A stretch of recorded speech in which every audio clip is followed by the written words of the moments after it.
Hi friends, welcome to our channel. இன்றைக்கி நம்ம என்ன டாபிக் பார்க்க போகிறோம் அப்படின்னா மேட்ரிசஸ் பற்றி தான் பார்க்க போகிறோம். அதில் ஃபஸ்ட் ஒன்று வந்து ஃபார்மேஷன் ஆஃப் மேட்ரிக்ஸ், செகண்ட் வந்து டைப்ஸ் ஆஃப் மேட்ரிசஸ். இது ரெண்டு தான் இந்த வீடியோவில் நம்ம பார்க்க போகிறோம். மேட்ரிக்ஸோட ஜென்ரல் டெஃபினிஷன் என்ன அப்படின்னா, a matrix is a rectangular array of numbers in rows and columns enclosed within square bracket. அதாவது நம்பர்ஸ் எல்லாம் நம்ம எப்படி அரேஞ்ச் பண்ணுவோம் அப்படின்னா ரோ அண்ட் காலமாக அரேஞ்ச் பண்ணுவோம். அதை வந்து எப்படி என்க்ளோஸ்டு பண்ணலாம் அப்படின்னா ஸ்கொயர் ப்ராக்கெட் யூஸ் பண்ணி என்க்ளோஸ்டு பண்ணலாம். இப்போ எக்ஸாம்பிள் மேட்ரிக்ஸஸ் கொடுத்துருக்கேன் பாருங்கள். A = 1 2 3 4 5 6 இதெல்லாம் மேட்ரிக்ஸோட எக்ஸாம்பிள்ஸ் கொடுத்துருக்கேன். அடுத்தது ஒரு மேட்ரிக்ஸை எப்படி நம்ம ஜென்ரல் ஃபார்மில் எழுதலாம். மேட்ரிக்ஸ் பொறுத்த வரைக்கும் நம்ம என்ன பண்ணுவோம் அப்படின்னா M row and n columns அந்த ஃபார்மேட்டில் நம்ம எழுதுவோம். இப்போ எக்ஸாம்பிள் பாருங்கள். A = A11 A12 up to A1j up to A1n. இது வந்து ஃபஸ்ட் ரோ. செகண்ட் ரோ எழுதும்போது A21 A22 A2j up to A2n. So இது வந்து இதுதான் மேட்ரிக்ஸோட ஜென்ரல் ஃபார்ம் அப்படின்னு நம்ம சொல்லலாம். ஓகேவா? இதில் ஜென்ரல் நம்ம எப்படி எழுதலாம் அப்படின்னா A = Aij. இதில் I அப்படின்னுங்கிறது என்ன ரெப்ரசன்ட் பண்ணுது அப்படின்னா ரோவையும், J அப்படின்னுங்கிறது வந்து காலத்தையும் நம்ம ரெப்ரசன்ட் பண்ணுது. இதுதான் மேட்ரிக்ஸோட ஜென்ரல் ஃபார்ம் அப்படின்னு நம்ம சொல்லலாம். அடுத்தது மேட்ரிக்ஸோட ஆர்டர், அப்படி இல்லைன்னா அதை டைமென்ஷன் ஆஃப் மேட்ரிக்ஸ் அப்படின்னு நம்ம சொல்லுவோம். ஒரு மேட்ரிக்ஸ் கொடுத்துருக்காங்க அப்படின்னா அதோட ஆர்டர் நம்ம எப்படி ஃபைண்ட் அவுட் பண்ணலாம் அப்படின்னா அந்த மேட்ரிக்ஸில் இருக்கிற ரோ அண்டு காலம் வச்சு நம்மளால் சொல்ல முடியும். ஸோ அப்போ அதோட ஆர்டரை நம்ம ஜென்ரலாக எப்படி எழுதலாம், m×n எழுதலாம். இதில் m அப்படின்னுங்கிறது என்ன ரெப்ரசன்ட் பண்ணுது அப்படின்னா அந்த மேட்ரிக்ஸில் இருக்கிற நம்பர் ஆஃப் ரோஸ். n அப்படின்னுங்கிறது என்ன அப்படின்னா அந்த மேட்ரிக்ஸில் இருக்கிற நம்பர் ஆஃப் காலம்ஸ். ஸோ அதுதான் அந்த மேட்ரிக்ஸோட ஆர்டர். இது எப்படி படிக்கலாம் அப்படின்னா m×n படிக்கலாம், அப்படி இல்லைன்னா m/n படிக்கலாம். இப்போ ஒரு எக்ஸாம்பிள் பாருங்கள். A = 1 2 3 4 5 6. இப்போ இந்த மேட்ரிக்ஸ் எக்ஸாம்பிளாக எடுத்துக்கிட்டோம் அப்படின்னா இதில் நம்பர் ஆஃப் ரோ நமக்கு எத்தனை இருக்குது, ரோ வந்து 2 ரோ இருக்குது. ஓகேவா? அதே வந்து காலம் நமக்கு எப்படி இருக்குது அப்படின்னா 3 காலமாக இருக்குது. 1 4 2 5 3 6 3 காலமாக இருக்குது. அப்போ மேட்ரிக்ஸ் ஆர்டர் நம்ம என்ன சொல்லுவோம் அப்படின்னா 2×3. ஓகேவா? ஹரிசாண்டலாக இருக்கிறது எல்லாமே நம்ம ரோன்னு சொல்லுவோம். வெர்டிக்கலாக இருக்கிறது எல்லாமே நம்ம என்ன சொல்லிக்கலாம், காலம் அப்படின்னு சொல்லுவோம். ஓகேவா? இதுதான் ஃபார்மேஷன் ஆஃப் மேட்ரிக்ஸ். ஸோ அடுத்து நம்ம என்ன பார்க்க போகிறோம் அப்படின்னா டைப்ஸ் ஆஃப் மேட்ரிக்ஸ் பற்றி தான் பார்க்க போகிறோம். இதில் மொத்தம் நமக்கு 8 டைப் இருக்குது. ஓகேவா? அதில் ஃபஸ்ட் ஒன்று என்ன அப்படின்னா ரோ மேட்ரிக்ஸ். ரோ மேட்ரிக்ஸ் பொறுத்த வரைக்கும் என்ன அப்படின்னா மேட்ரிக்ஸில் உங்களுக்கு இருக்கிற நம்பர் ஆஃப் காலம் எத்தனை இருக்கணும் அப்படின்னா ஒரே ஒரு ரோ மட்டும் இருந்தது அப்படின்னா அந்த மேட்ரிக்ஸை நம்ம ரோ மேட்ரிக்ஸ் அப்படின்னு நம்ம சொல்லுவோம். இப்போ எக்ஸாம்பிள் பார்த்தோம் அப்படின்னா A = 5 3 4 1. ரோ நமக்கு எத்தனை இருக்குது, ஒரே ஒரு ரோ மட்டும்தான் இருக்குது. காலம் பார்த்திங்கன்னா நமக்கு 4 காலம் இருக்குது. 5 3 4 1. அப்போ இந்த மேட்ரிக்ஸோட ஆர்டர் நமக்கு என்ன வரும், 1×4 அப்படின்னு வரும். ஓகேவா?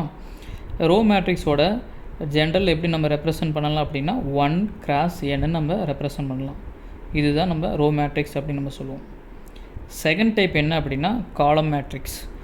அதில் எப்படி ஒரே ஒரு ரோ இருந்ததுன்னா அது ரோ மேட்ரிக்ஸ் சொன்னோம் அப்படின்னா சேம் அதே மாதிரி மேட்ரிக்ஸ் பொறுத்த வரைக்கும் நமக்கு ஒரே ஒரு காலம் இருந்தது அப்படின்னா அதை நம்ம காலம் மேட்ரிக்ஸ் அப்படின்னு நம்ம சொல்லுவோம். For example A = 0 2. ஓகேவா? இதில் ரோ வந்து நமக்கு எத்தனை இருக்குது, 2 இருக்குது. ஆனால் காலம் ஒரே ஒரு காலம் இருக்குது. அப்போ இந்த மேட்ரிக்ஸ் என்னது, காலம் மேட்ரிக்ஸ் அப்படின்னு சொல்லிக்கலாம். இதோட ஜென்ரல் ஃபார்ம் என்ன அப்படின்னா ஆர்டர் வந்து m×1 நம்ம எழுதலாம். ஓகேவா? இதுதான் காலம் மேட்ரிக்ஸ் அப்படின்னு நம்ம சொல்லுவோம். நெக்ஸ்ட் ஒன் பார்த்திங்கன்னா ஸ்கொயர் மேட்ரிக்ஸ். ஸ்கொயர் மேட்ரிக்ஸ் பொறுத்த வரைக்கும் நமக்கு என்ன அப்படின்னா ஒரு மேட்ரிக்ஸில் இருக்கிற number of rows and columns ரெண்டுமே நமக்கு எப்படி இருக்கணும் அப்படின்னா ஈக்குவலாக இருக்கணும். இப்போ நம்ம மேட்ரிக்ஸோட ஆர்டர் பொறுத்த வரைக்கும் நம்ம எப்படி எழுதுவோம், m×n எழுதுவோமா. இந்த m-ஓட வேல்யூ n-ஓட வேல்யூ நமக்கு எப்படி இருக்கணும், ஈக்குவலாக இருக்கணும். அதாவது m = n இருக்கணும். ஓகேவா? ஸோ இப்போ எக்ஸாம்பிள் பாருங்கள். A = 1 2 3 4. இப்போ இந்த மேட்ரிக்ஸை வந்து நம்ம எக்ஸாம்பிள் எடுத்துக்கிட்டோம் அப்படின்னா இதில் நம்பர் ஆஃப் ரோ நமக்கு எத்தனை இருக்குது, 2 இருக்குது. நம்பர் ஆஃப் காலம் எத்தனை இருக்குது, 2 இருக்குது. அப்போ இதோட ஆர்டர் வந்து 2×2. ஓகேவா? ஸோ அடுத்தது பார்த்திங்கன்னா நம்ம டயகனல் மேட்ரிக்ஸ் அப்படிங்கிறத பார்க்க போகிறோம். டயகனல் மேட்ரிக்ஸ் அப்படிங்கிறது என்ன அப்படின்னா ஒரு ஸ்கொயர் மேட்ரிக்ஸாக இருக்கணும். ஸ்கொயர் மேட்ரிக்ஸாக இருந்தால் மட்டும் போதாது, அடுத்து நமக்கு என்ன இருக்கணும், அதில் டயகனல் எலமெண்ட்ஸ் தவிர மீதி இருக்கிற எலமெண்ட்ஸ் எல்லாமே நமக்கு என்னவாக இருக்கணும், ஜீரோவாக இருக்கணும். அப்படி இருந்தது அப்படின்னா அதை நம்ம டயகனல் மேட்ரிக்ஸ் அப்படின்னு நம்ம சொல்லலாம். ஓகேவா? இப்போ எக்ஸாம்பிள் பாருங்கள், A = 5 0 0 2. இதில் டயகனல் எலமெண்ட் அப்படிங்கிறது நம்ம என்ன சொல்லுவோம் அப்படின்னா 5 2. அதை தவிர மீதி இருக்க எலமெண்ட்ஸ் எல்லாமே நமக்கு என்னவாக இருக்குது, ஜீரோவாக இருக்குது. இதை வந்து நம்ம டயகனல் மேட்ரிக்ஸ் அப்படின்னு நம்ம சொல்லுவோம். அனதர் எக்ஸாம்பிள் பாருங்கள், B = 3 0 0 0 0 0 0 0 1. இதில் டயகனல் எலமெண்ட்ஸ் பார்க்கும்போது நமக்கு என்ன வரும் அப்படின்னா 3 0 1. ஸோ அதை தவிர மீதி இருக்க எலமெண்ட்ஸ் எல்லாமே நமக்கு என்னவாக இருக்குது, ஜீரோவாக இருக்குது. ஓகேவா? இதுதான் டயகனல் மேட்ரிக்ஸ் அப்படின்னு நம்ம சொல்லுவோம். ஸோ நெக்ஸ்ட் ஒன் பார்த்திங்கன்னா ஸ்கேலார் மேட்ரிக்ஸ். ஸ்கேலார் மேட்ரிக்ஸ் பொறுத்த வரைக்கும் நமக்கு என்ன அப்படின்னா டயகனல் எலமெண்ட்ஸ் எல்லாமே நமக்கு எப்படி இருக்கணும், சேமாக இருக்கணும். சேமாக இருந்தது அப்படின்னா அது ஸ்கேலார் மேட்ரிக்ஸ் அப்படின்னு நம்ம சொல்லுவோம். ஸ்கேலார் மேட்ரிக்ஸ் பொறுத்த வரைக்கும் நமக்கு என்ன அப்படின்னா டயகனல் எலமெண்ட்ஸில் நான் ஜீரோ கான்ஸ்டன்ட் வரக்கூடாது. ஓகேவா? இப்போ எக்ஸாம்பிள் பார்த்திங்கன்னா A = 5 0 0 5. இப்போ இந்த மேட்ரிக்ஸோட டயகனல் எலமெண்ட்ஸ் பார்த்திங்கன்னா 5 ஈக்குவலாக இருக்கா. இதுதான் நம்ம என்ன சொல்லுவோம் அப்படின்னா ஸ்கேலார் மேட்ரிக்ஸ் அப்படிங்கிறத சொல்லலாம். அடுத்து நம்ம பார்க்க போகிறது என்ன அப்படின்னா unit matrix. So unit matrix பொறுத்த வரைக்கும் டயகனல் என்ட்ரி எல்லாமே நமக்கு என்ன வரணும், 1 வரணும். ஸோ 1 வந்தது அப்படின்னா அதை நம்ம யூனிட் மேட்ரிக்ஸ் அப்படின்னு நம்ம சொல்லிக்கலாம். அதுக்கடுத்து நல் மேட்ரிக்ஸ். நல் மேட்ரிக்ஸ் பொறுத்த வரைக்கும் அந்த மேட்ரிக்ஸில் இருக்கிற எல்லா எலமெண்ட்ஸோட வேல்யூ நமக்கு என்னவாக இருக்கும், ஜீரோவாக இருக்கும். அப்படி இருந்தது அப்படின்னா அது நல் மேட்ரிக்ஸ்ன்னு சொல்லுவோம். அப்படி இல்லைன்னா ஜீரோ மேட்ரிக்ஸ் அப்படின்னு நம்ம சொல்லுவோம். ஓகேவா? அடுத்தது transpose of matrix. So transpose of matrix அப்படிங்கிறது என்ன அப்படின்னா, ஸோ இப்போ ஏனுங்கிற ஒரு மேட்ரிக்ஸ் எடுத்துக்கிறோன்னா அந்த மேட்ரிக்ஸில் இருக்கிற ரோ அண்டு காலம் நம்ம என்ன பண்ணிக்கலாம், இன்டர்சேஞ்ச் பண்ணிக்கலாம்.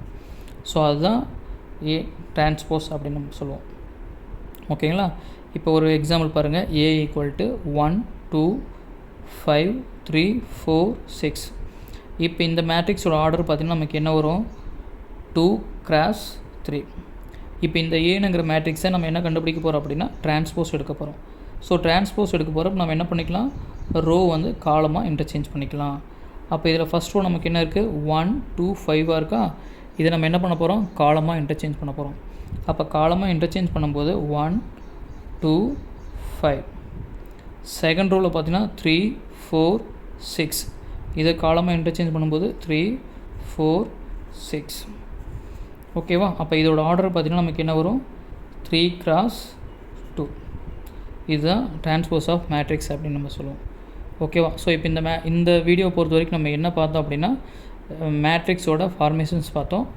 அடுத்து பார்த்திங்கன்னா டைப்ஸ் ஆஃப் மேட்ரிக்ஸ் பார்த்தோம். ஓகேவா? தேங்க்யூ.